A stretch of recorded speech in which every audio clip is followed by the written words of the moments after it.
Evening सबको। जो हमारी आज की वीडियो रहने वाली है मेनली ये रहेगी एचएसएससी की जितनी भी हमारी वैकेंसियां हुई हैं या आगामी होने वाली हैं, एचएसएससी का कैसा मतलब इसमें प्रोसीजर रहा है और क्या हुआ है और भर्तियां हमारी कहाँ तक कंप्लीट होंगी कि नहीं होंगी।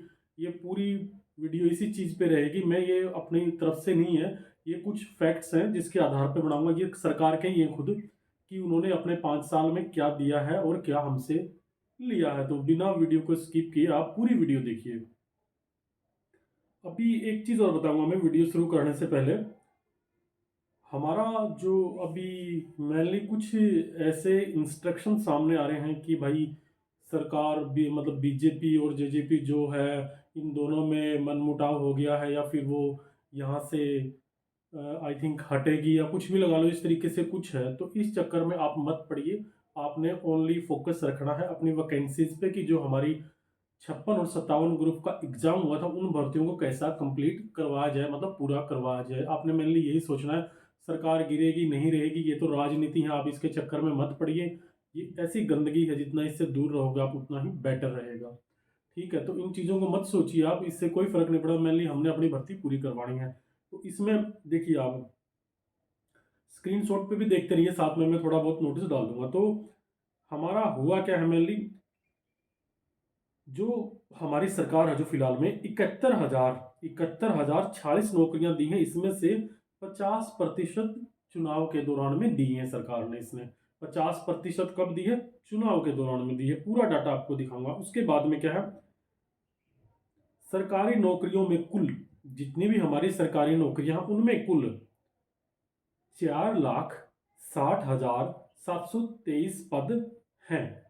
समझ गए कितने हैं? और अभी 1,80,000 खाली हैं। पद मैंने आपको बता दिया और 1,80,000 खाली हैं। तो इनको कब पूरी करेगी वो? इनको कब पूरी करेगी ये आप लोग सोचिए, कब पूरी करेगी। नेक्स्ट पॉइंट की तरफ हम चलते हैं। प्रदेश में ग्रुप सी और डी की भर्ती के लिए 13,75,000 से ज्यादा युवा लाइन में हैं। जो हमारे ग्रुप डी और सी की हुई थी समथिंग 14 लाख के समथिंग लाइन में है। मतलब लाइन का मतलब है कि एग्जाम दिया है उन्होंने। आगे देखिए क्या है, पर नौकरियां चुनावी हो गई है। नौकरियां मतलब चुनावी हो गई है। युवाओं के लिए नौकरियों का पिटारा चुनाव करीब आने पर ही खोला जाता है। सरकार ने पिछले 9 साल में 1,17,80 नौकरियां दी हैं। पिछले 9 साल की बात कर रहा हूं मैं। 1 लाख के समथिंग नौकरियां दी हैं। इनमें से 35% नौकरियां 2019 के चुनाव के टाइम पे दी थी। 35% चुनाव के टाइम पे, मतलब जब भी नौकरियां मिली हैं मेनली चुनाव के टाइम पे ही मिलती हैं। आगे देखिए, भाजपा सरकार के कार्यक्रम में मतलब 71,046 नौकरियां दी गई हैं, जिनमें से 71,046 नौकरियां दी गई, जिसमें से 50% नौकरियां कब दी गई हैं? इलेक्शन के टाइम पे, 2019 के चुनाव के टाइम पे। अच्छा, 2019 में 35,927 पदों पर भर्तियां हुई थी। 35,927 पदों पर भर्तियां हुई थी। अब जो हमारी सरकार है जो फिलहाल है, तो अभी है जो गठबंधन में है, तो 4 साल कंप्लीट हो गए हैं और जिसमें 30,734 युवाओं को नौकरी दी है। अभी तक दी कहाँ है? वो तो पेंडिंग में ही चल रही है। विधानसभा चुनाव होने से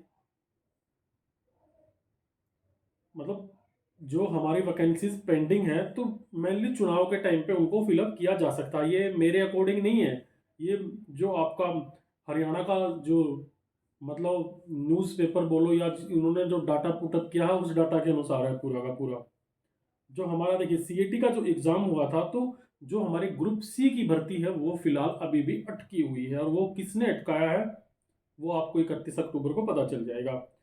तो अब क्या है, ग्रुप डी का जो 21 और 22 अक्टूबर को होने वाला है उसमें भर्ती में थोड़ी तेजी की प्रक्रिया को लाया गया। सरकारी नौकरियां जो कि 4,60,723 पद हैं, उनमें से अभी भी 1,80,000 के समथिंग खाली हैं। इनको कब पूरा करेगी सरकार? कब पूरा करेगी भाई, ये चीज हम नहीं बोल सकते। नेक्स्ट पॉइंट की तरफ फिर चलते हैं। हम पूरे पॉइंट बताऊंगा, फिर बाद में आपको इसका तथ्य बताऊंगा क्या है। अब देखिए, अब आप लोगों को अच्छी तरीके से पता है कि जो हमारा हरियाणा है बेरोजगारी में कितने नंबर पर है। रोजगार कार्यालय में 4.5 साल में, 4.5 साल में 7.25 लाख बेरोजगार पंजीकृत हुए हैं। 7.25, ठीक है, जिसमें से 2.69% को ही नौकरी मिली है। मतलब नौकरी किसी भी प्राइवेट हो या केकेआर के अंडर में हो, तो इस तरीके से बोल रहे हैं ये। 4.5 साल में रोजगार कार्यालय में पंजीकृत बेरोजगार युवाओं की, अच्छा, 4.5 साल में कार्यालय में 7,25,961 बेरोजगारों ने रोजगार की उम्मीद जताई है। और उम्मीद जताने से कुछ नहीं होने वाला। आप देख रहे हो कि जो हमारा एग्जाम भी हुआ उसमें भी सभी कैंडिडेट को मौका नहीं मिला। फिर आगे चलते हैं हम। बेरोजगार दर, बेरोजगारी की जो दर है, तो प्रदेश में बेरोजगारी दर 30% से ऊपर बताई है। 30% से ऊपर। हरियाणा सरकार बेरोजगारी दर 6.5% बता रही है। ठीक है, सरकार 6.5 बता रही है, डाटा 30% बता रहा है। 2014 में 2.9% थी। अभी एक चीज और देखिए, जो बाकी फैक्ट्स पे भी बात कर रहे हैं, जो हमारा ग्रुप डी का फिलहाल एग्जाम होने वाला है, तो उसमें ग्रुप डी के एग्जाम में 13,536 पद हैं। और फॉर्म फिलअप कितने हुए हैं? 13,75,151। तो एक वैकेंसी पे 101 कैंडिडेट हैं। एक वैकेंसी पे ग्रुप डी की पे 101 कैंडिडेट लाइन में लगे हुए हैं। अभी देखिए, एचएसएससी ने ग्रुप सी में जो हमारी भर्तियां होनी थी 31,529 और ग्रुप डी की 13,536 पदों पर भर्ती होनी थी। और जो एचपीएससी करीब 10,000 पदों पर नौकरी की प्रक्रिया चल रही है। तो चल रही है तो चल ही रही है वो प्रक्रिया, ठीक है, पूरी नहीं हुई, चल रही है तो चल ही रही है। कब तक चलेगी ये, इसके बारे में किसी को भी अनुमान नहीं है। फिर देखिए, फिर एचएसएससी के चेयरमैन भोपाल सिंह खत्री ने बताया है, भोपाल सिंह खत्री ने क्या बोला है कि सरकार है जो हमारी, इसको चुनाव से कोई फर्क नहीं पड़ रहा। हम तो भर्तियों कोर्ट में ले जाने की मंशा नहीं है भर्तियों को। और भर्तियां कोर्ट में चैलेंज होने की वजह से अटकी हैं। और कुछ कमियां हैं जिन्हें हम पूरा करके भर्ती प्रक्रिया को पूरा करेंगे। जो हमारे चेयरमैन हैं उन्होंने भी बयान दिया। ये अकॉर्डिंग टू मी नहीं, ये न्यूज़पेपर बता रहा है हमारा, ठीक है, जो भास्कर है हमारा, उसके अकॉर्डिंग खुद चेयरमैन साहब ने बोला है कि हमें चुनाव से कोई मतलब नहीं, हम भर्तियां जल्दी से जल्दी पूरी करना चाहते हैं, लेकिन क्या है कि कुछ कमियां हैं हमारे अंदर में भी हैं।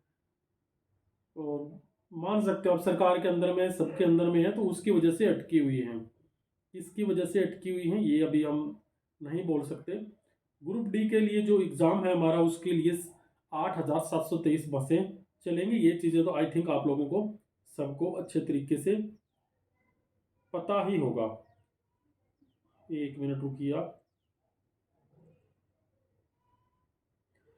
मेनली जितने भी हमारे पॉइंट हैं, इसमें कहने का एक ही मतलब है, जो जितनी भी हमारी वैकेंसीज हैं चुनाव के टाइम पे ही वो फिलअप की जाती हैं, उससे पहले कुछ नहीं देखा जा सकता। ये तो आप लोग भी समझ सकते हो कि आप 2019 में लास्ट में इन्होंने जितनी भी वैकेंसियां पूरी की थी, 32-33 जितनी भी थी, तो वो 2019 लास्ट में करी थी चुनाव के टाइम पे, जो कि 19 में भी पूरी नहीं हुई। आई थिंक वो चलते चलते 19 के बाद में 20, 21, 22 में ही पूरी हुई है। और जो अभी हमारी वैकेंसी है, 4.5 साल सरकार के निकल चुके हैं, अभी तक इसमें कोई भी भर्ती कंप्लीट नहीं हुई है। जो आप भर्ती देख रहे हो, जो हमारी हरियाणा पुलिस की सब इंस्पेक्टर और आई थिंक कांस्टेबल की थी, तो वो फॉर्म 2019 में अप्लाई हुए थे, फिर दोबारा से री करके 2020 में किए थे आई थिंक। तो इस हिसाब से वो चलती आ रही है। तो पूरी कौन सी है, ग्राम सचिव का था हमारा जो पहले फिलअप किया था, वो भी अभी तक नहीं हुआ है। तो अभी कहने का मतलब सारा है कि भाई भर्तियां चुनाव के टाइम पे ही होनी है। ये चीज़ें मैंने नहीं की, ये खुद सरकार बोल रही है, उनके फैक्ट्स बोल रहे हैं, न्यूज़पेपर बोल रहा है, क्योंकि अपनी तरफ से मैं कोई आंकड़ा नहीं लेके आता हूँ। ठीक है, अपनी तरफ से आंकड़ा ना तो किसी को पता चलता है, ना कोई लेके आ सकता है। ये चीज़ें हैं। फिर हमारे जो चेयरमैन साहब हैं, उन्होंने बयान दिया है आज के न्यूज़पेपर में, भास्कर में। उन्होंने बोला कि सबसे पहले हम ग्रुप डी की भर्ती को पूरा करेंगे, ग्रुप डी की भर्ती पूरा करेंगे। उन्होंने किसी भी अनुमान को बिना आकलन किए कि 31 अक्टूबर को क्या होगा, उन्होंने पहले ही बोल दिया कि हम पहले ग्रुप डी की करेंगे। तो आप समझ सकते हो कि पहले ग्रुप डी की करनी है इन्होंने, मतलब करनी ही इन्होंने ग्रुप डी की है। क्योंकि या तो वो बोलते वेट करेंगे भाई 31 अक्टूबर को क्या होगा, या हमारी जो एचएसएससी की तरफ से मतलब जबरदस्त तरीके से केस में एंट्री होगी, तो ऐसा तो कुछ उन्होंने बोला ही नहीं। उन्होंने बोला ग्रुप डी की हम पूरी करेंगे। ओके ठीक है, ग्रुप डी की हम पूरी कर लेंगे। ग्रुप डी की पूरी होने के बाद में हम ग्रुप सी की वैकेंसी पूरी करेंगे, और जो ग्रुप डी में ज्वाइनिंग करेंगे वो छोड़ के और ग्रुप सी में आ जाएंगे, क्योंकि उन्होंने तो छोड़नी है, दूसरों की वैकेंसी नहीं एंगेज हो जाएंगी, वो सी में आ जाएंगे। फिर ग्रुप डी की वैकेंसी खाली हो जाएंगी, दोबारा से खाली होगी तो हम दोबारा से नोटिफिकेशन निकाल देंगे कि इतनी वैकेंसियाँ ग्रुप डी की और आ गई हैं, और फिर हमको फिलअप कर देंगे। योजना तो यही समझ में आ रही है। फिर इसके अलावा आप लोगों को कुछ बेटर समझ में आ रहा है तो बताइए आप मुझे, क्योंकि जब ये बोल रहे हैं हम इस तरीके से करेंगे, आई थिंक फिर कुछ अनुमान है, जैसे कि हम सोच सकते हैं अगर ग्रुप 31 को सरकार थोड़ी बहुत भी कोशिश करे, आई थिंक कोशिश करे, नहीं करेगी तो हम कुछ नहीं, कोशिश करे तो अदर टेक्निकल ग्रुप के एग्जाम नवंबर लास्ट तक होने की संभावना है, या दिसंबर फर्स्ट वीक में ले सकती है अगर कोशिश करे तो। अगर कोशिश ही नहीं करेगी, अगली डेट मांग लेगी, जबरदस्ती मांग लेगी, क्योंकि आज से पीछे तक जितनी भी डेट है एचएसएससी ने जबरदस्ती मांगी है, कोर्ट ने डेट नहीं दी है उनको, उन्होंने जबरदस्ती मांगी कि हमें डेट दो आगे की। अगर इस बार भी एचएसएससी जबरदस्ती नेक्स्ट डेट मांग लेगी, तो आप योजना को अच्छे तरीके से समझ सकते हो। मैं ये नहीं बोलूँगा कि ये एचएसएससी की योजना है, क्योंकि ऐसा तो मैं नहीं बोल सकता, क्योंकि एचएसएससी या हमारे चेयरमैन साहब हैं तो वो अपनी तरफ से कुछ नहीं कर सकते, ना योजना बना सकते। योजनाएं बन के आती हैं ऊपर से, ऊपर जो लेवल होता है वहाँ से पुटअप होती हैं, फिर उनके अनुसार ही कार्रवाई चलती है। जो चेयरमैन है हमारे एचएसएससी के, आई थिंक मैं भी मिला हूँ, अच्छे इंसान हैं, अच्छी पर्सनैलिटी हैं, ऐसे नहीं बोलूँगा कि मैं नहीं है, अच्छे इंसान हैं। ठीक, अपनी तरफ से कोशिश करते हैं, जो उनके दायरे में चीज़ें होती हैं कोशिश करते हैं करने की। भाई जो दायरे से ही बाहर है तो उनका वो कुछ कर नहीं सकते हैं, प्रॉब्लम भी सुनते हैं वहाँ से जाने से। तो यही चीज़ें ठीक मुझे बोलनी थी, आप खुद समझ सकते हो कि मैंने क्या बोला। कितनी वैकेंसीज हरियाणा में, कितनी डीपी हैं। एक वीडियो फिर बनाएंगे आपको किस महकमे में कितनी डीपी हैं, कितनी वैकेंसीज क्या है। एक और इन्होंने घोषणा की है कि हरियाणा पुलिस में आई थिंक 6,000 के समथिंग वैकेंसी आएंगी, 5,000 कांस्टेबल, 1,000 एसआई की। कब आएंगी वो तो अभी नहीं बता सकते, कि नोटिफिकेशन आएगा जब भी पता लगेगा, न्यूज़पेपर की कटिंग में दिया हुआ था। अभी जो भी आंकड़े फिलहाल में चल रहे हैं, तो आंकड़ों के आधार पे ही हम चलते हैं। अब आंकड़े कोई वैसे तो आ नहीं जाते कहीं से, तो आंकड़े भी जनरली कहीं से निकल के आते हैं तो वो सही होंगे, क्योंकि वैसे तो आंकड़े देखो कहीं से आते नहीं हैं। तो यही चीज़ें मैंने आपको बोलनी है। आप खुद समझ सकते हो कि मैंने आपके सामने कितने फैक्ट्स रखे, उनके आधार पे आगे क्या होगा फ्यूचर में। अब हम वेट कर रहे हैं 31 अक्टूबर का, बिल्कुल बेसब्री से वेट कर रहे हैं कि क्या होगा, क्या होगा, क्या होगा। और भाई जो भी होगा वो सरकार को तो पहले से ही पता है कि क्या होगा, बस पता नहीं है हमारे को ही। उनको तो पहले से ही पता है, उनका तो हर चीज़ का पता है उनको कि क्या होने वाला है। मैं भी कोशिश हो कि एचएसएससी की अच्छे से कोर्ट में अपनी पोजीशन रखे, स्टैंड रखे अपना अच्छे से, और कुछ पॉजिटिव न्यूज़ सुनने को मिले। क्योंकि ऐसे घूमते घूमते तो बहुत टाइम गुजर गया। कब हमारा सीएटी का 4 साल पहले सीएटी के फॉर्म अप्लाई किए थे, होते होते 3 साल बाद एग्ज़ाम होता है। नवंबर में एग्ज़ाम होने के बाद भी 1 साल निकल जाता है, फिर मेंस का एग्ज़ाम लिया जाता है। अब 1 साल अगर ये रिजल्ट निकालने में लगा देंगे तो भर्तियाँ कब पूरी होंगी। फिर कोर्ट का हवाला दे दिया जाता है कि कोर्ट में केस चलेगा। भाई कोर्ट का केस तो ये चुटकियों में निपटारा कर सकते हैं, हमारे बस की बात नहीं है। ये निपटारा कर सकते हैं, जैसे कि हमारा कांस्टेबल का केस था, उसको निपटारा कर दिया इन्होंने चुटकियों में, तो कर सकते हैं। इनके लिए कोई बड़ी बात नहीं है, इनके पास में बहुत दिमाग और बहुत फैक्ट्स हैं, उसके आधार में ये 56-57 को भी हैंडल कर सकते हैं। जो हमारा सोशो इकोनॉमी का 7800 का डाटा हुआ था, अभी तक उसकी वेरिफिकेशन क्लियर नहीं हो पाई है क्या है। डाटा इन्होंने खुद दिया 7800 गलत है, फिर उसके बारे में भी उलझा दिया कि ये नहीं है, वो नहीं है, ये भी बड़े-बड़े न्यूज़पेपर में आया था। तो कुछ नहीं कर सकते भाई, ये कर सकते हैं, सब कुछ कर सकते हैं। मेनली हमारा एक ही एम रहेगा अभी, भर्ती को जल्दी से जल्दी पूरा किया जाए भाई। और हम करेंगे क्या, धरना देंगे, प्रोटेस्ट करेंगे, उससे भी फिर इन्होंने अपनी मनमानी करनी है। ठीक है, लेकिन कोशिश जरूर करेंगे, एक बार देखेंगे क्या होता है। हमारी कोशिश एक ही रहेगी कि भर्ती जल्दी से जल्दी आप पूरे करो अच्छे तरीके से, दैट्स इट। इसके अलावा कुछ नहीं, भर्ती पूरी करो आप। हमारे जो सीएटी मेंस का एग्जाम हुआ था, भर्ती पूरी करो। कोई भी जालसाजी के चक्कर में मत फेंको हमारे को कि ग्रुप डी का आप पहले ले रहे हो, पहले ज्वाइनिंग करवा दोगे तो सबको पता है वो छोड़ेंगे। ग्रुप डी में जो सीएटी मेंस के टॉपर हैं उन्हीं का सिलेक्शन होगा।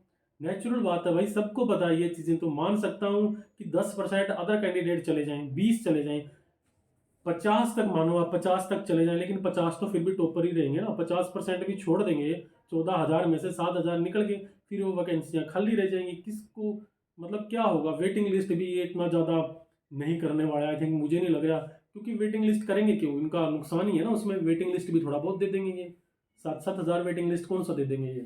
तो यही चीज़ है भाई, मुझे यही चीज़ें करनी थी कि भर्ती अपनी अच्छे तरीके से और जल्दी से जल्दी पूरा करनी चाहिए सरकार को। इस मैटर पे आप लोगों का क्या राय है और क्या है, तो आप कमेंट्स में डाल सकते हो। आई थिंक मुझे इतना ही बोलना था, आपको अच्छे से समझ में आ गई होगी। एक एक चीज़ वीडियो को बगैर स्किप किए देखा करो, ताकि आपको अच्छे तरीके से पता चल सके। और आई थिंक मुझे यही बोलना था आप लोगों को। वीडियो अच्छी लगी तो चैनल को सब्सक्राइब करिए। जय हिंद, जय भारत।